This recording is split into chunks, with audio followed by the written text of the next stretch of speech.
આજે સત્યમેવ હોસ્પિટલની પાછળનો રોડ, જ્યાં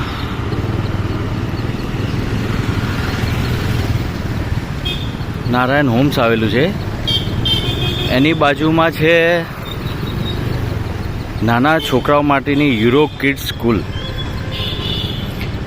હવે આ સ્કૂલની એક્ઝેક્ટ સામેની બાજુએ દેશી દારૂના ધંધા ચાલે છે. ચાંદખેડા પીઆઈને અવારનવાર રજૂઆતો કરી છે, કંટ્રોલમાં મેસેજો કર્યા છે, તેમ છતાં આ ધંધા બંધ કરાવતા નથી.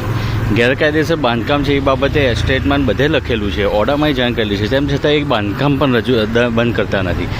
હવે એ જગ્યા તમને બતાવું જ્યાં આગળ દેશી દારૂના ધંધા ચાલે છે. આપણે ખાનગી રાહે જઈએ છીએ, બરાબર છે. ખબર છે કે અત્યાર સુધી કોઈ પણ વસ્તુનું કંઈ થયું નથી, એટલે આ ના છૂટકે આ રસ્તો અપનાવવો પડે છે હવે, બરાબર. ચાંદખેડા પીઆઈને અવારનવાર જાણ થયેલી છે આ બાબતે, તેમ છતાં પીઆઈ એમના હપ્તામાંથી ઊંચા આવેલા નથી. એમના માણસો, ડિસ્ટાફના માણસો જે હોય છે તે અવારનવાર આવીને હપ્તા લઈ જાય છે. હવે તમને એ જગ્યાનો વિડીયોગ્રાફી બતાવું છું.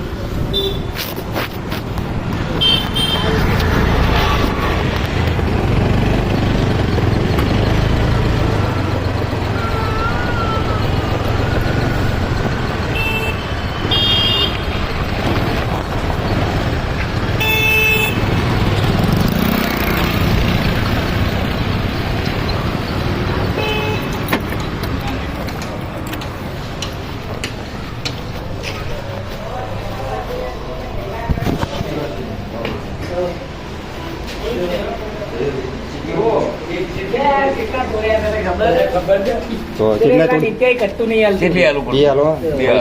અલે આ સ્કૂલની સામે તો યાર આ વેચે છે, કંઈ ખબર પડે છે યાર? શું કરીએ યાર?